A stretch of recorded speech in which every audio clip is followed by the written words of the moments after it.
Music will never be the same again. YouTube just made it legal to create songs featuring voices of your favorite artists using AI. For years, AI-generated music was controversial. Fake Drake, AI Weekend, copyright battles, chaos everywhere. But today, YouTube introduced official AI music tools that let creators produce songs with licensed voices, legally.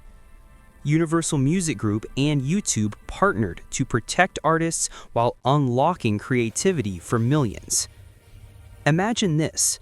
You write the lyrics, choose a real superstar's voice, and boom, you've just made a song that sounds radio-ready. This means new musicians can rise overnight. Hit songs can come from bedrooms, not studios. Language, accent, skill doesn't matter anymore. Only your creativity matters. The music industry just became accessible to everyone. Soon, you could make a duet with a voice that's not alive anymore, or revive classic legends in brand new styles.